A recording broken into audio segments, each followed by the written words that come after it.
Hello, my name is Carola Mick. I'm working at Paris University. Thank you very much to Michel Ozano, Monica Gezac and Lia Varela for considering my work for this lecture series on language policy.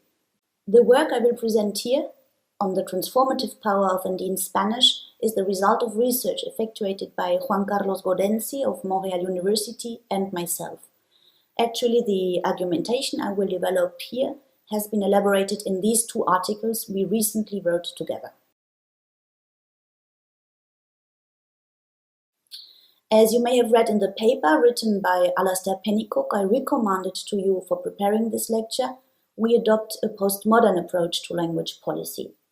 Contrariwise to traditional accounts, this stance questions the common assumptions about what is a language in a given society or social group, and is interested not only in public planning of the linguistic reality, but considers the ongoing dynamic redefinition of linguistic reality by the speakers and communities throughout their daily action. In the words of Alastair Pennycook, the postmodern approach to language policy and planning suggests a rethinking of our social, economic, and political categories in favor of a more localized understanding of modes of governmentality. It suggests that we may be missing the point if we limit our discussions of language policy simply to the use of certain codes called languages, and especially if we do so within the grand narratives of modernity in terms of rights and imperialisms." Unquote. Some words on context. Our study focuses the variation of Spanish in Peru. Peru is a very diverse country from an ecological as well as linguistic point of view. The Andean Cordillera crosses the Peruvian territory from south to north and conditions the desert climate of the urbanized coastal region as well as the humid climate of the Amazonian rainforest on the east. Since 2011, the Ministry of Culture officially recognizes, besides Spanish, 48 other so-called indigenous languages that look back to a millenary history of presence in their respective regions. 4 of these are categorized as being Andean languages, 44 as Amazonian. However, for almost 500 years, these languages have been in intense contact with Spanish. This contact has produced a complex social-linguistic situation that includes and hierarchizes not only different forms and variations of bilingualism, but also the complex diasystem of varieties of Spanish. This is what Virginia Zavala explains in the following video, drawn from an educational program of the Peruvian Ministry of Education. Lo que busca este documental es mostrar que la diversidad cultural en el Perú no solamente está en las fiestas, en las danzas, en el lugar de procedencia o en el color de la piel, sino también en las maneras de hablar el castellano. Hay una diversidad enorme, como han visto en el video. Algunas personas dicen estábamos, otras dicen estábanos, unos dicen churre, otros dicen niño, etcétera, ¿no? Y es importante darnos cuenta que estas formas las adquirimos como parte de la vida en nuestras familias, como parte de nuestro proceso de socialización. Esto nos da un sentido de pertenencia y es parte, a fin de cuentas, de nuestra identidad, ¿no? Ahora, lo importante a tomar en cuenta es que la diversidad cultural de todo tipo, pero también la diversidad lingüística en las formas de hablar el castellano, está jerarquizada. ¿Qué significa esto? Significa que hay algunas formas que son vistas en la sociedad como mejores que otras, como más correctas que otras, como más bonitas que otras, ¿sí? Como superiores a otras. As this video shows, Spanish variation in Peru is subject to a complex set of language ideologies, according to which some varieties of Spanish are considered as inferior. These ideologies stigmatize Andean Spanish, in particular since the settlement in the capital, Lima, of important numbers of internal migrants, mainly in provenience from Andean regions, since the 1950s, with an important increase related to the political violence in the 80s and 90s. The official recognition of 48 indigenous languages and the adoption by the government institutions of a discourse on interculturality are symbolically very important.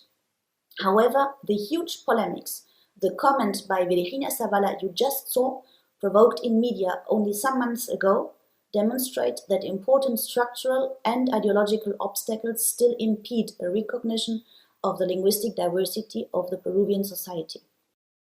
Our research question is the following: which kind of language policy do speakers of marginalized varieties of Spanish in Peru promote with regard to the traditional diglossia of their social-linguistic environment? Our study is based on fieldwork and living experience in different contexts and moments in time. We consider testimonies talking about intercultural experiences of internal migrants who are residents in Lima but come from Andean regions in Peru. These experiences have been documented by Marta Bulnes Vera, Juan Carlos Gorenzi, and myself.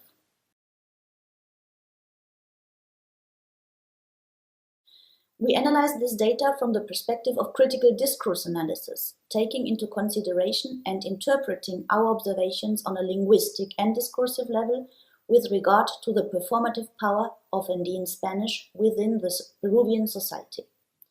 As the data-driven approach of critical discourse analysis suggests, we inductively elaborated a combination of several methods and tools that allow for considering linguistic and discursive microphenomena within an analysis of power relationships.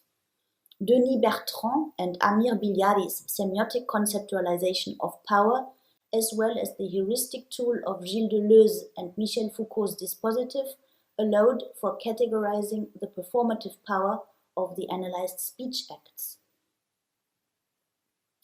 Bertrand and Bilyari distinguish basically two ways of exercising power. Power is a potential of energy that exists within society, that allows for human action and provides with the possibility to become authors of something new, as stresses Hannah Arendt. In specific circumstances, however, power becomes materialized in the form of domination. Domination may be exercised as a form of tyranny through overt coercion. This is what Bertrand and Bilyari call concentrated domination. It may be used by those in the position of power in an externalized way to oppress others, but also exists in the form of internalized domination when the oppressed reproduce the ideology that maintains them in the position of the oppressed. But postmodernity, as Lyotard argues, uses a more subtle form of diffuse exteriorized domination, for example through the contemporary hegemony of a discourse on excellence and efficiency. They call it performativity. This kind of governance provokes a disciplining power for self-optimization, which Bertrand and Bilyari categorize as interiorized diffuse form of domination. Domination in all these four forms undermines the possibility of potential power and human action, as the following graphic tries to illustrate. Domination is put into practice by molar lines of power. They restrict the possibilities of speaking, being, and existing, and contribute to the reproduction of subjectivities, forms of existence and speaking that are already foreseen by the hegemonic order of discourse. Power as a potential, contrariwise, as marked by the blue arrows, challenges and questions existing categorizations of identities, forms of existence and speaking. It traces molecular lines of power, here symbolized by the messy green line, that dialogue between discursively separate entities. They illuminate things from new perspectives, combine them in unforeseen ways, and thereby contribute to create the possibility of the appearance of something new. Lines of light, here symbolized by the red arrow, actively break with existing forms of being, speaking, and existing, and perform new possibilities of being, speaking, and existing.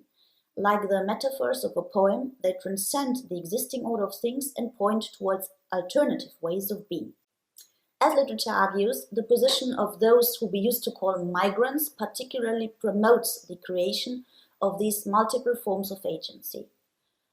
It emerges in a context marked by molar lines that establish a dominant, fragmented, monolingual, and hierarchical reality.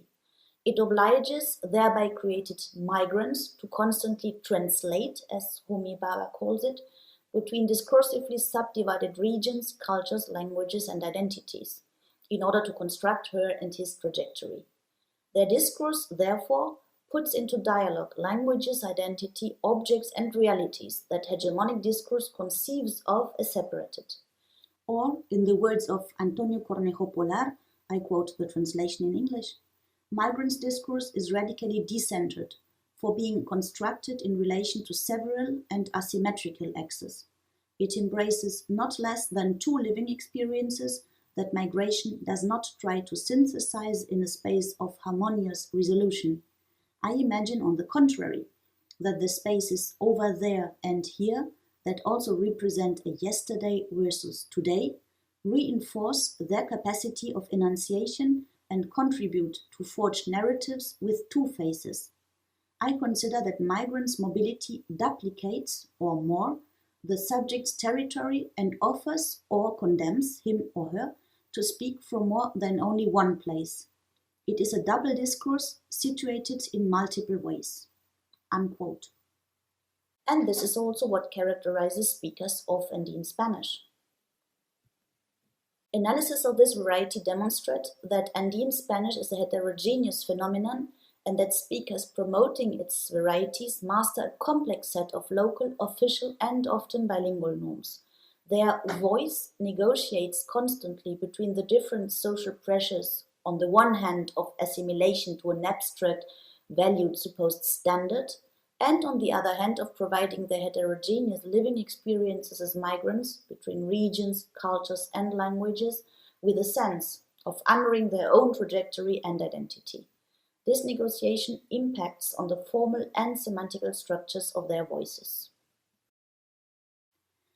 For instance, Andean Spanish is often characterized for phonological variation on the level of vowels, and speakers may tend to exploit the grammatical form of the possessive in an innovative way in order to introduce semantical distinctions in Spanish that are relevant in Quechua.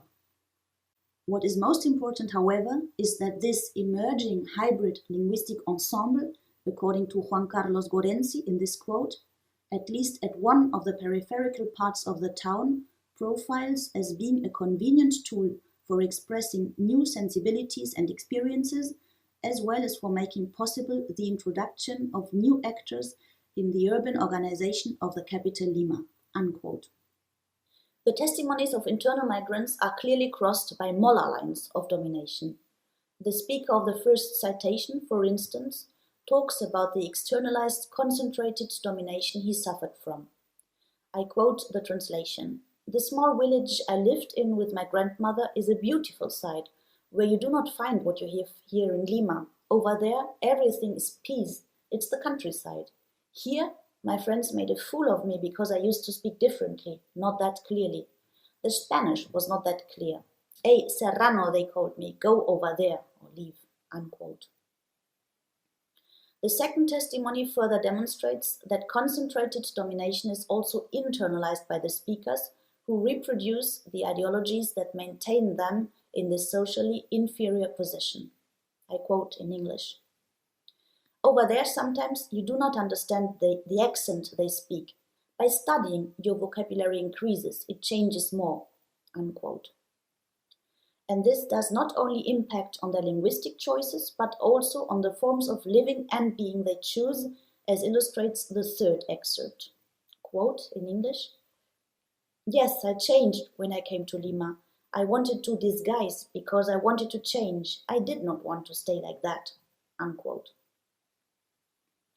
The obligation to migrate to Lima in order to, quote, become someone or do something in life, unquote, is the consequence of the hegemonic order of things and reproduces the power structures by exposing migrants to the concentrated domination.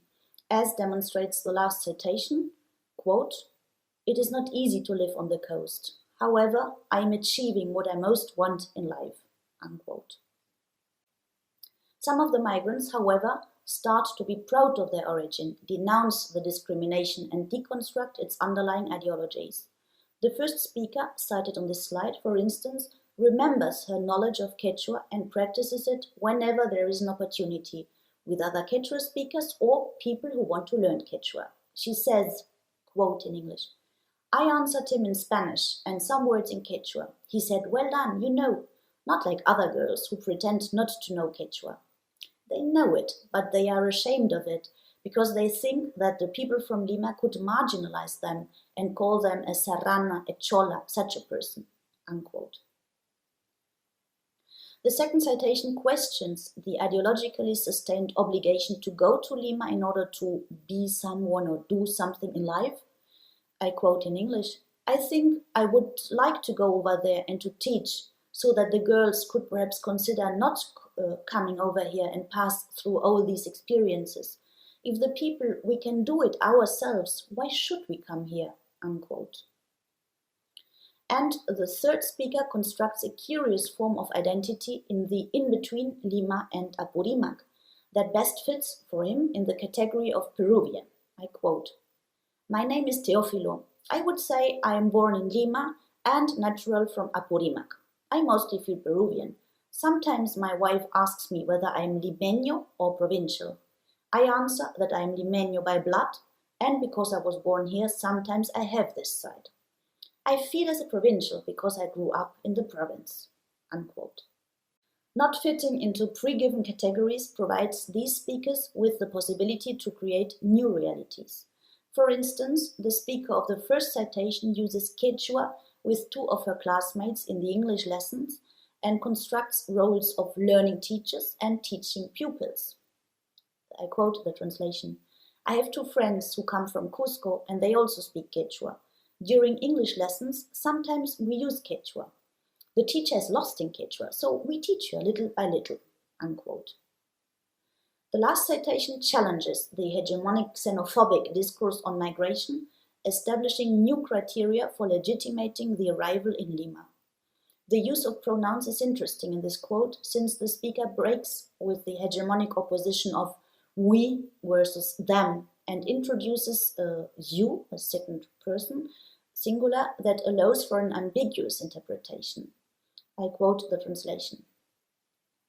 "People from Lima always treat us like that. Why do so many of us arrive at Lima? Why don't we stay in our regions? However, if they have their work and their profession, and you also have your work, while you have a working place, I think you're not bothering them."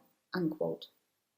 She seems here to treat limeños and provincials in the same way, and she makes the hypothetical limeño she's citing pronouncing a we provincials in the first person plural. The data demonstrates an important influence of Mola lines in the discourses of speakers of Andean Spanish. They provoke an important norm orientation with regard to the expected ways of speaking, being, and living together. But they also institute new, parallel, and counter norms. Where these different norms have to interact, like in the urban space or the case of household workers employed by urban families, molecular dynamics emerge. They create forms of identities, enunciation, language, and power that are not foreseen by the hegemonic order of discourse. What Esther, the household worker of the last citation, calls Creole identities are dynamic forms of positioning in between the subdivided categories of limeños versus provincials, speakers of Quechua versus speakers of Spanish. Through the creative reappropriation of all the communicative resources of their context, the speakers of Andean Spanish innovate on form and semantics, also in order to express their living experience in between hegemonic concepts of space and time. With Azucena Palacios, we could reconstruct an exploitation of the paradigm of local adverbs in Spanish, allá, acá, allí, and ahí, that allows for speakers to introduce nuances of values of rural and urban spaces, respectively, that are not foreseen by the hegemonic discourse. Thereby, they promote a new form of critical interculturality that dialogues between dominant and marginalized cultural and linguistic forms, as demonstrates this citation. The speaker here emotionally brings the musical tradition of Huaynos of her home region to Lima by using the local deictic adverb allí, which provides her with the confidence to question the hierarchy between Lima and the province, even when afterwards using the ideologically more loaded allá. I quote, "When I came, I used to listen to the Huaynos from there. Arriving from over there, I was completely frustrated because nobody was listening to winos in the house I stayed, unquote. The same is true for the specific exploitation of the paradigm of past tenses in Spanish, through which the speakers question the dominant interpretation of time as a linear progression. As against this hegemonic discourse on modernity and progress, according to which one has to aspire future and to overcome the past, they make their Andean history become a part of the present in Lima. These semantic innovations allow for the speakers to recover their capacity of agency as against the diglossic molar order that keeps them in a position of domination. This dialogic conception of culture and identity complements in an important manner the formal interculturality promoted by official language policy. The recognition of languages, ethnic senses or programs of intercultural bilingual education are indispensable for legitimating marginalized voices, promoting cultural diversity and making possible intercultural encounters. For instance, Irene Collagua, resident in Lima coming from Apurimac, stresses the importance for her children born in Lima to learn Quechua as an additional communicative resource that is necessary for them to be able to contribute to the integration of the Peruvian society. Quote, Quechua is equal to other languages. It is necessary that they learn it because wherever they may go and whoever they may meet, they will be able to communicate, unquote. Thanks to their possibility to mediate between Spanish and Andean languages, furthermore, speakers of Andean Spanish have the capacity to actively design and fill with life, emotions, and significance the zones of contact of discursively subdivided cultural categories and communities. They transform the intercultural encounter into an opportunity for creating a cultural reality of a second dialogical order.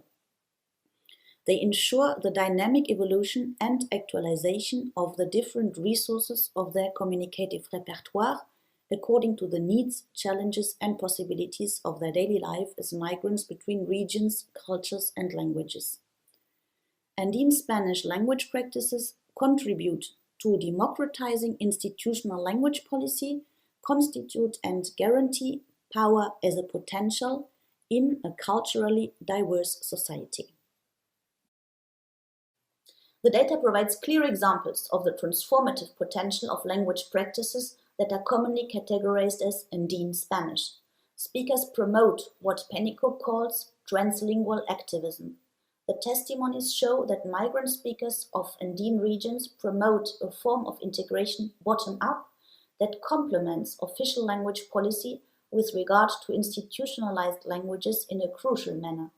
Andean Spanish variation is the expression of the intent to reconcile the two opposed poles of diglossia and to recover the capacity of agency as against the dominant molar forces. Listen attentively to Andean Spanish speakers' testimonies allows for understanding and deconstructing the logics of domination and discrimination. It reveals the coercion that the mechanisms of hegemonic discourses exercise on speakers, and it is a way for the speakers to integrate actively in society as against exclusive dynamics. This is what we wanted to share with you today. I am looking forward to your comments and questions in the discussion. Here you find a list of the main references we cited in this work. Thank you very much for your attention.